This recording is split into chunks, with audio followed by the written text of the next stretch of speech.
여러분의 기도와 응원으로 한 주 만에 다시 여기 서게 되었습니다.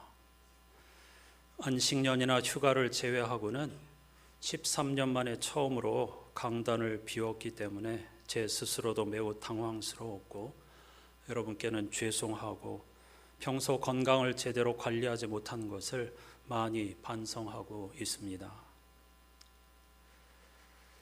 굳이 아인슈타인의 상대성 이론을 인용하지 않아도 병원의 시간은 우리 일상의 시간과 많이 다르다는 것을 새삼 깨달았습니다. 며칠 있어 보니 병원의 시간은 음악 용어로 하면 안단테, 느림의 시간이었습니다. 1층 응급실에서 2층 입원실로 올라가는데 4시간이 걸렸습니다. 10초면 올라가는데 말이죠. 저는 오히려 빠른 편인지 모르겠지만 한 층을 이동하는데 얼마나 절차가 복잡한지 모릅니다. 무사히 입원에 성공한다 하더라도 진료, 검사, 처치가 모두 한없는 기다림의 시간이었습니다. 하지만 우리 일상의 시간은 결코 안단테가 아닙니다. 세상의 시간, 인생의 시간은 알레그로, 즉 빠르게 흘러갑니다. 특히 현대사회의 시간은 알레그로 정도가 아니라 프레스토, 매우 빠르게 흘러갑니다. 정신을 차릴 수 없을 정도이죠. 개인이 느끼는 시간은 상대적이지만 인류와 지구의 시간은 개인의 환경과 형편을 봐주지 않고 그야말로 혼돈 속에서 쏜살같이 흘러가고 있습니다.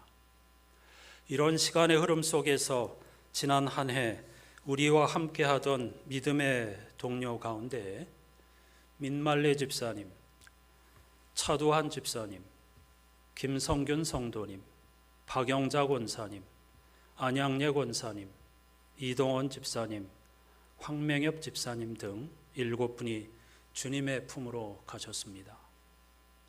그런가 하면 최도아, 박이음, 김가을 등 3명의 귀한 새 생명을 맞이하는 기쁨도 있었죠.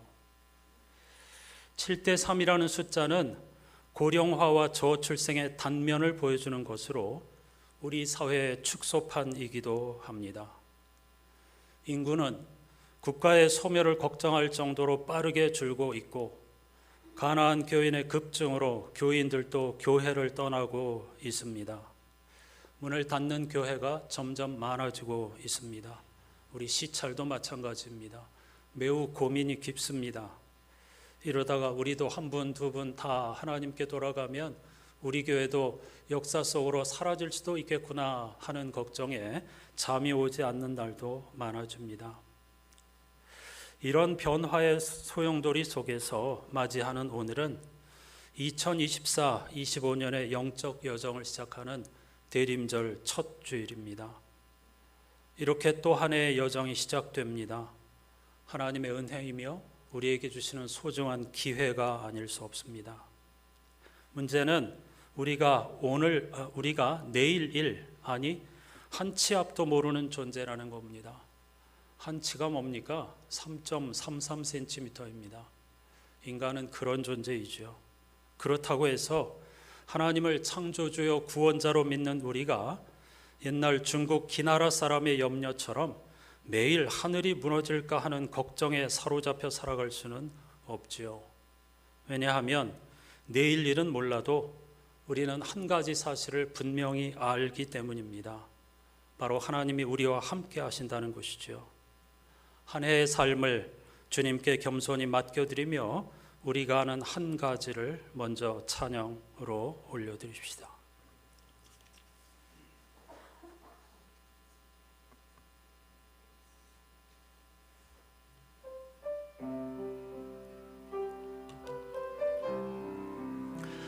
내일 일은 모르지만 염려하지 않아요. 내 앞날이 주의 손에 있기 때문이지요. 하루 앞도 앞도 모르지만 걱정하지 않아요.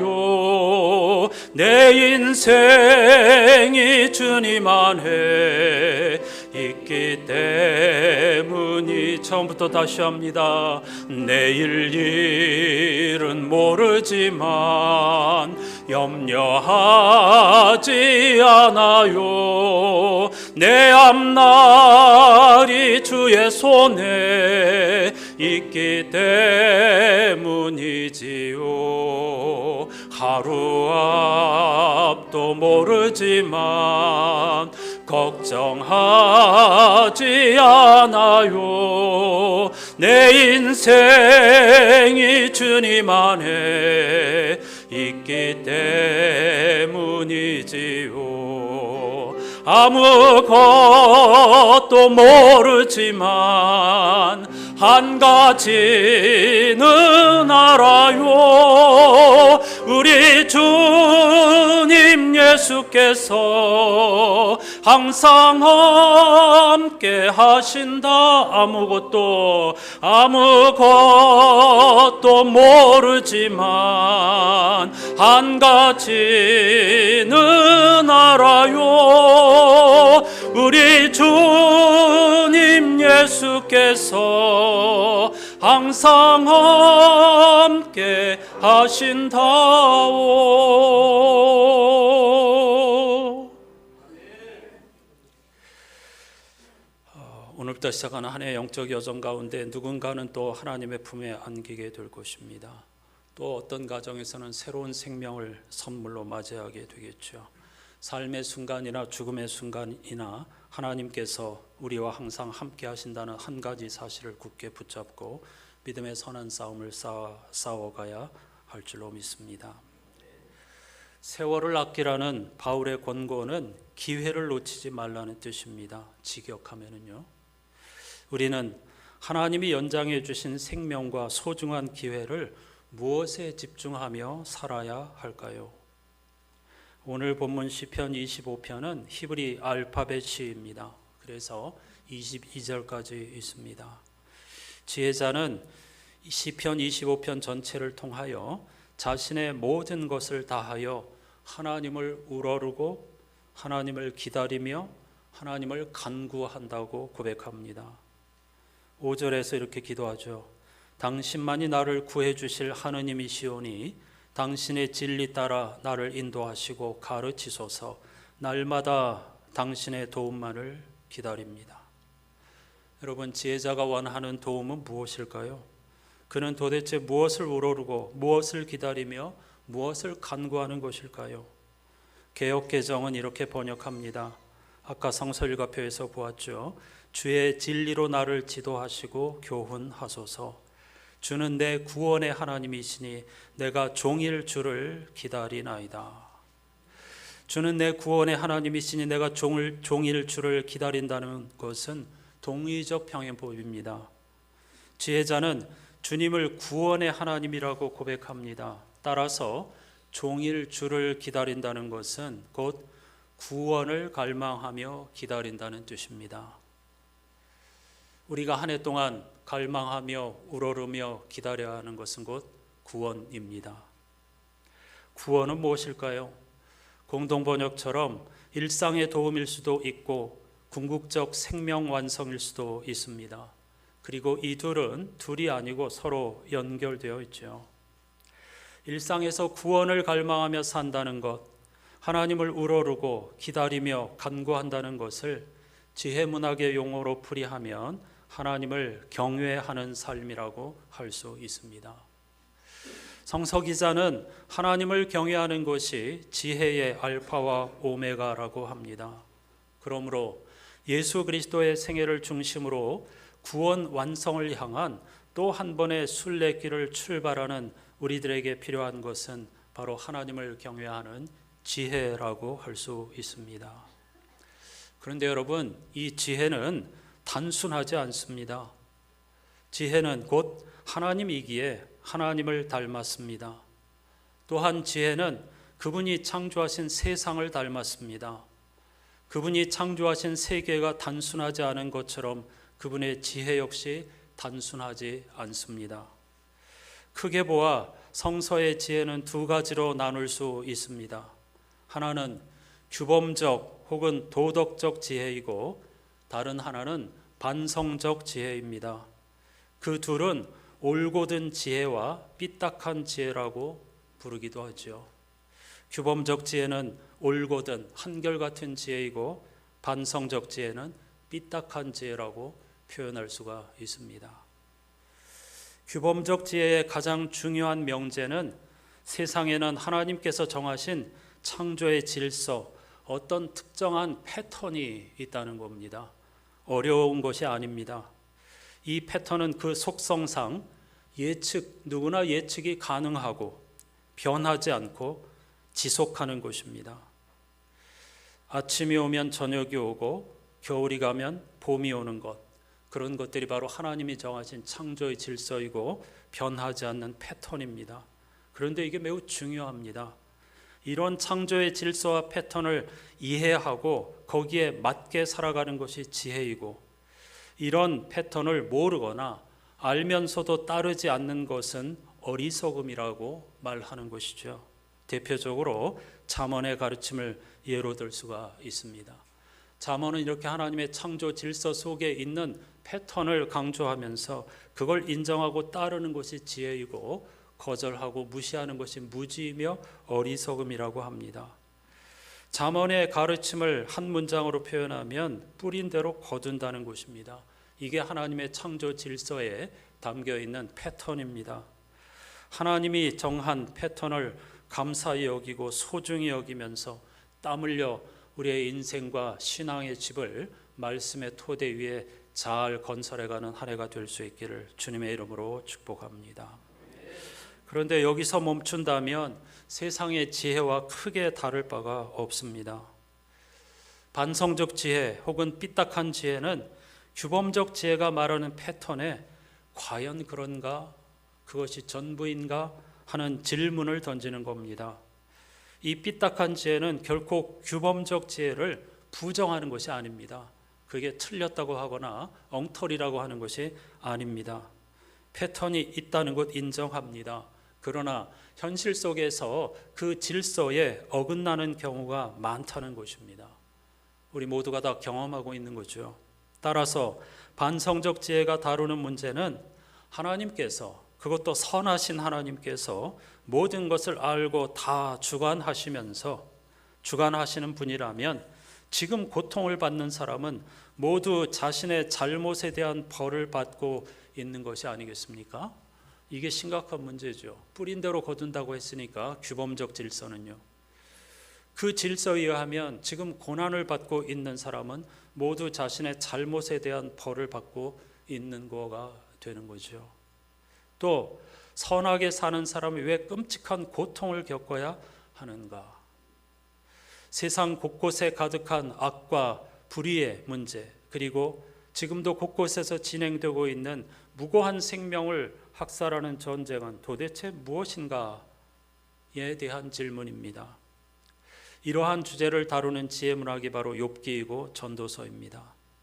오늘은 새로운 영적 여정을 출발하면서 그 욥기의 결론인 42장 2절로 6절만 짚어보면서 삐딱한 지혜가 우리에게 왜 필요한지, 그것이 우리에게 얼마나 중요한 것인지, 그리고 규범적 지혜와 어떤 균형을 맞추어 주는 것인지를 생각해 보려고 합니다. 여러분이 잘 아시는 부분입니다. 욥기 결론이라고 되어 있는 42장 앞부분은 영어 성서와 우리말을 포함한 대부분의 성서에 욥의 회개라는 부제가 달려 있습니다. 그런데 이게 잘못입니다. 욥은 회개하지 않았습니다. 번역자의 선입견과 성서를 읽는 우리들의 오해 때문입니다. 욥은 적어도 욥기 내내 친구들이 주장하는 죄를 짓지 않았습니다. 따라서 욥은 회개한 적이 없고 욥에게는 회개할 일도 없었습니다. 욥이 일상 속에서 아무런 잘못을 범하지 않았다는 뜻이 아닙니다. 그도 우리와 똑같은 인간입니다. 친구들이 제기하는 그런 잘못을 저지르지 않았다는 뜻입니다. 한마디로 말씀드리면 나는 하나님을 안다고 하지 않았습니다. 욥은 세 친구는 하나님을 안다고 했습니다. 그런 면에서 욥은 끊임없이 나는 하나님을 안다고 한 적이 없다라고 항변하고 있는 것이고, 그런 면에서 욥은 회개하지 않았다는 뜻입니다. 그 증거가 뭐냐면, 욥기를 시작할 때 하나님께서는 욥과 같은 의인이 없다고 했습니다. 이것 역시 죄 지은 것이 없다는 뜻이 아니고 하나님을 경외하는 사람이 없다는 뜻입니다. 그와 같이 진심으로 하나님을 두려워하고 하나님을 공경하는 사람이 없다는 뜻이고, 긴 논쟁 끝에 마지막 결론 부분에서도 하나님께서는 분명 친구들의 생각이 잘못되었고 욥의 고백이 옳다고 인정하셨습니다. 따라서 욥은 회개할 일이 없습니다. 친구들이 책망받은 이유는 규범적 지혜를 절대적인 것으로 여겼기 때문입니다. 그래서 욥이 고난당하는 것은 죄의 결과이니까 네가 뿌린 대로 거둔 거니까 회개하라고 강요하였던 것이죠.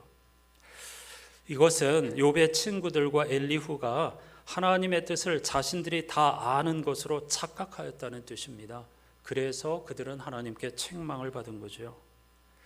38장부터 하나님의 대답 혹은 질문이라고 해야 되겠죠. 긴 하나님의 말씀이 이어지는데, 특히 40장과 41장에 베헤못과 리워야단이라고 하는 정체불명의 괴 생명체가 등장합니다. 베헤못과 리워야단은 고대인들에게 가장 공포와 두려움을 주는 가상 속, 상상 속의 괴물들이었는데요.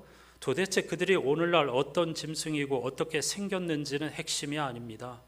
중요한 것은 욥기의 하나님은 사람이 만물의 영장이라고 말하지 않는다는 겁니다.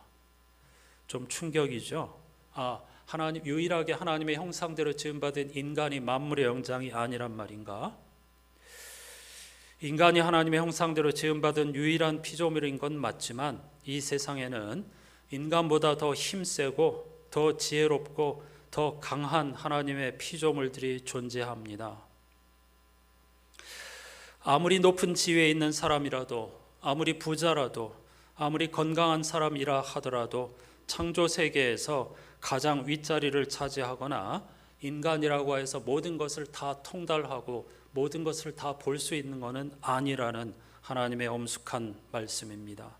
특히 재미있는 것은 41장 한 장 전체를 리워야단이라고 하는 그의 생명체에 대한 설명으로 가득 채우고 있다는 점입니다.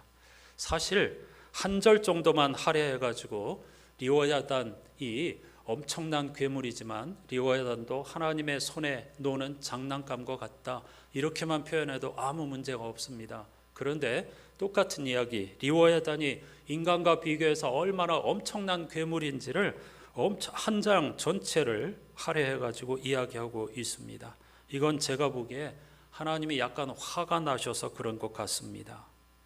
하나님이 창조하신 세상에는 인간이 볼 수 없고 인간이 경험할 수 없고 인간이 이해할 수 없는 영역이 엄청나게 많이 존재하는데, 그런데 욥의 세 친구들과 엘리후 같은 경우처럼 우리는 자신이 모든 것을 아는 것처럼, 자신이 모든 것을 다 이해하고 경험하고 파악하는 것처럼 착각한다는 거죠.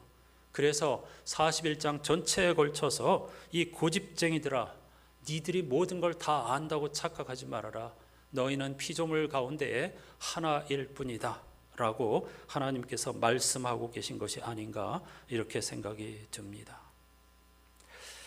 평생 지혜문학 히브리어를 비롯하여서 고대 근동 언어와 이 욥기를 전공한 송민원 교수라는 분이 개인적으로 이 42장 2절에서 6절까지를 번역하였습니다. 그의 책에, 제가 이번 병원에 입원해 있는 동안에 그의 책을 새롭게 읽었는데요, 2절부터 6절까지 한번 천천히, 그러니까 가장 정확하고 정통한 그런 번역, 우리의 선입견과 오해를 뛰어넘는 번역이라고 할 수 있겠습니다. 천천히 같이 읽어보십시다. 당신이 모든 것을 할 수 있다는 것을 저는 알고 있습니다. 그 어떤 계획도 당신에게서 막을 수 없습니다. 지식이 없으면서 이치를 가리는 자가 누구입니까? 그래서 저는 이해할 수 없다고 말했던 것입니다. 저는 제 이해를 넘어서는 놀라운 일을 모릅니다. 제가 말할 테니 들어주세요. 당신께 묻겠으니 제게 알려주세요. 저는 당신에 대해 귀로 들어왔습니다. 이제 제 눈이 당신을 봅니다. 이렇게 저는 멸시를 받아왔습니다만 먼지와 재 위에서 위로를 얻습니다. 회개하는 내용이 전혀 아니죠. 처음부터 하나님이 모든 것을 할 수 있다는 것, 하나님만이 모든 것을 아시며 할 수 있다는 것을 저는 잘 알고 있습니다. 어떤 사람도 그것을 막을 수 없습니다. 이렇게 고백하면서 지식이 없으면서 하나님의 이치를 가리는 자가 누구입니까? 바로 세 친구와 엘리후를 겨냥한 것이죠. 그들과 달리 그래서 저는 이해할 수 없다고 말했던 것입니다. 모른다고 했던 것입니다. 저는 제 이해를 넘어서는 놀라운 일을 모릅니다. 저는 죽을 때까지 하나님께 묻겠으니 들어주시고 알려주십시오. 저는 당신에 대해 귀로 들어왔습니다. 수많은 사람들이 선입견과 편견에 의해서 하나님은 이렇다더라 저렇다더라 하는 이야기들을 들어왔다는 것입니다. 하지만 저는 당신을 보기를 원합니다. 수많은 자기 확증과 그리고 확신에 따른 사람들로부터 저는 멸시를 받아왔지만은 지금 이 고난당하는 먼지와 재 위에서 하나님이 주시는 위로를 얻습니다. 이렇게 고백하고 있는 거죠. 송민원 교수는 우리가 성서를 읽는다는 것은 두 가지의 싸움이라고 이야기합니다. 아주 중요한 부분입니다. 반드시 기억하시면 좋겠습니다.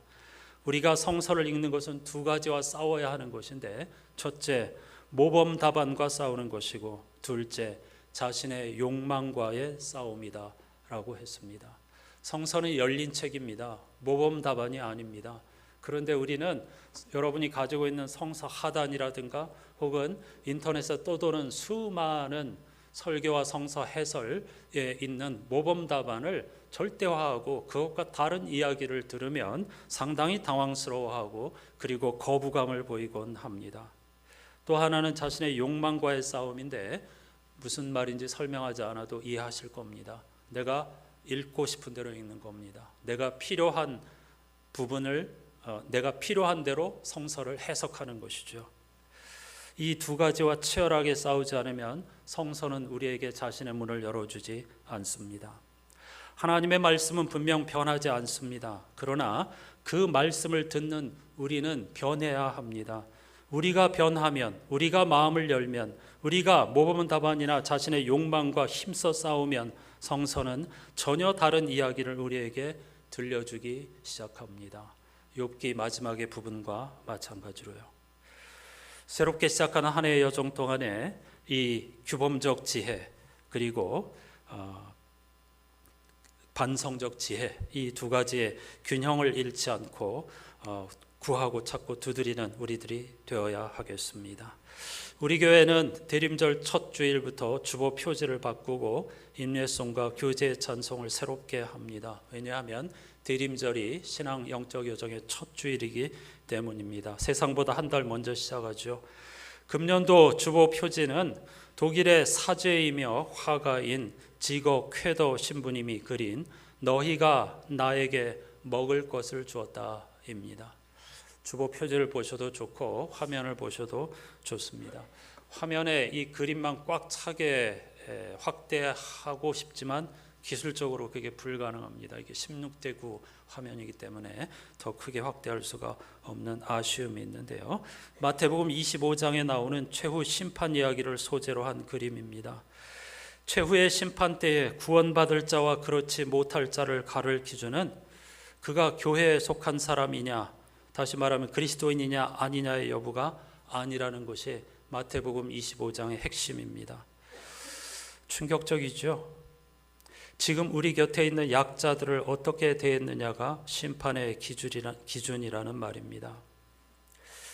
믿는 자와 안 믿는 자 사이의 차이가 아니라 홀로 만족하는 사람과 공감하는 사람 사이에, 다른 사람들의 고통 앞에서 등을 돌리는 사람과 고통을 나누려는 사람 사이에 있다고 말하는 것입니다. 행위로는 구원받을 수 없다고 귀가 닳도록 들어온 사람들은 이런 메시지가 몹시 불편할 수도 있을 겁니다. 교회에 속해 있으면서도 세상의 고통에 눈을 감는 이들이 있고, 교회 밖에 있으면서도 세상의 고통을 없애기 위해 노력하는 이들이 있습니다. 예수님은 굶주린 사람, 목마른 사람, 나그네, 헐벗은 사람, 병든 사람, 감옥에 갇힌 사람들과 자신을 동일시하셨습니다. 그래서 주님은 세상에서 지극히 보잘것없는 사람 하나에게 한 것이 곧 나에게 한 것이라고 말씀하셨죠. 보잘것없는 사람이란 대개 세상에서 꺼림의 대상이 되는 이들입니다. 사람들은 이들과 연루되는 것을 피하려 합니다. 연루되는 그 자체가 삶의 불편함을 초래할 수 있기 때문이죠. 그러나 예수께서는 그런 이들과 연루되기를 꺼리는 순간 성도의 거룩한 삶은 불가능하다고 말씀하셨습니다. 지곡회도 신부님은 이 한 화면 속에 이 비유, 마태복음 25장의 비유에 등장하는 6부류의 사람들을 다 등장시킵니다. 그러니까 굶주린 사람, 헐벗은 사람, 나그네 등등 6부분을 나중에 여러분 차분하게 마태복음 25장을 읽으면서 한번 다시 보시기 바랍니다. 굶주린 사람은 화면의 맨 아래에 검은 손으로만 모습을 드러냅니다. 그의 손에는 못자국이 선명합니다. 우리는 그가 누구인지 설명하지 않아도 예수시라는 사실을 즉각 알아차릴 수가 있습니다. 헐벗은 사람은 벽면에 그려진 포스터에 등장합니다. 이 포스터에는 독일어로 제3세계를 위한 옷이라는 글귀가 적혀 있습니다. 굶주린 사람의 손과 그에게 빵을 나눠주는 사람의 손만 등장시킨 것은 어쩌면 자선을 베풀 때에는 오른손이 하는 일을 왼손이 모르게 하라는 말씀을 떠올려주기 위한 것이 아닐지 모르겠습니다. 그림에 등장하는 인물 가운데에 도움을 받는 이들의 얼굴은 다 똑같습니다. 세상에서 가장 보잘것없는 사람과 자신을 동일시하신 예수님의 얼굴입니다. 오늘 우리는 우리 곁에 다가오시는 주님을 알아볼 수 있는 눈이 있는지 모르겠습니다. 열린 문 앞에 선 나그네가 등지고선 저편에 붉은 대지와 맑고 푸른 하늘이 아스라이 보입니다. 그리고 무심한 듯 십자가를 그려 넣었습니다. 아주 작게 그려진 십자가는 문 안쪽, 그러니까 우리의 일상 속에서 일어나는 모든 일을 하나로 묶어주는 별잇줄이라고 김기석 목사님은 해설하고 있습니다. 그림에서 유난히 강조되는 것은 손입니다. 화면의 맨 아래에 등장하는 손만이 아니라 보잘것없는 이들을 돌보고 어루만지는 이들의 손이 도드라져 보입니다. 어루만짐은 치유의 행위이지요. 예수님은 이스라엘의 정결법에 의해서 부정한 자로 낙인 찍힌 이들의 몸에 손을 대는 것을 꺼리지 않으셨습니다. 그들과의 접촉이 스스로를 부정하게 만드는 일이었음에도 그런 행위를 했던 것은 그들의 존엄을 지켜주려는 사랑 때문이었습니다. 지곡회도의 그림은 분주하기에 많은 소중한 것을 잃어버린 채 살고 있는 우리에게 하나님의 마음을 읽으며 살라는 일종의 초대장입니다. 한 해 동안 이 그림을 읽으며 예배하며 고요히 자신을 성찰할 때에 일상의 삶을 거룩하게 살아낼 힘을 주실 줄로 믿습니다. 조금 구체적으로 말씀드리겠습니다. 한 해 동안 우리는 어떻게 보잘것없는 사람, 지극히 작은 사람에게 먹을 것을 줄까? 임내성으로 가장 많이 부르는 찬송가 11장, 오늘 또 첫 주를 맞아 제가 선곡했는데요. 이 찬송을 작곡하신 분은 돌아가신 김두환 장로님입니다. 한국교회 찬송의 아버지라고 할 수 있는 분이죠. 저는 이 찬송을 부를 때마다 김두환 장로님이 물론 여호와는 나의 목자를 비롯해서 수많은 명곡을 남겼지만 저는 개인적으로 이 11장 한 곡을 쓴 것만으로도 그의 인생의 몫을 다했다. 저는 이렇게 생각합니다. 우리가 굶주린 자들에게, 지극히 작은 자들에게 먹을 것을 준다는 것은 그렇게 거창한 일이 아닙니다. 절대로 불가능한 일이 아닙니다. 김두한 장로님은 작곡자로서 최선을 다해서 수많은 하나님의 섭리 그리고 선하심, 지혜를 찬양함으로써 사람들에게 생명과 그리고 은총의 양식을 공급하였습니다. 여러분은 무엇을 할 수 있습니까? 여러분 자신이 가장 잘 압니다. 하나님께서 여러분 개개인에게 주신 은사, 그런 것들을 활용하여 지난 한 해 동안에 단 한 사람의 마음이라도 보듬어주고 단 한 사람의 눈물이라도 닦아주었는가를 스스로에게 물으면 좋겠습니다. 그리고 오늘부터 시작하는 한 해의 여정 가운데서 교사라고 하면 교회 학교 아이 하나에게, 구역 식구 한 분에게, 남녀 선교회 회원들 그들 가운데 소외된 분 한 분에게, 새가족들 가운데 한 분에게 웃음을 주고 위로를 주고 소망을 주고 눈물을 닦아주고 그들의 공허한 심정을 닦아준다면 그야말로 주님이 하신 일을 우리도 하는 것이 아니겠습니까? 우리 안산교회는 작은 교회입니다. 우리가 무슨 거창한 일을 할 수 있겠습니까? 우리 안에 공동체 구성원들을 소중히 여기면서 이처럼 내 옆에 지금 있는 한 분 한 분을 소중히 여기고, 누가 눈에 보이지 않으면 어디 아픈 것은 아닌가 한 번 더 연락해 드리고, 사람들이 잘 관심을 가져주지 않는 분, 겉모양만 보고 함부로 무시하는 분, 그분 곁에 내가 다가서고, 쑥스럽더라도 식당에서 처음 보는 분들 옆에 다가가서 함께 밥을 먹는 것, 그게 바로 그들에게 먹을 것을 주는 일입니다. 이렇게 쉬운 일도 하지 않으면 하나님 앞에 무척 부끄럽고 죄스러운 일이 되겠죠. 노력해야 하겠습니다. 한 영혼을 살린다면, 한 영혼에게 변화를 주고 한 영혼의 눈물을 웃음으로 바꾸어 줄 수 있다면 그야말로 복된 인생이 아닐까 생각합니다.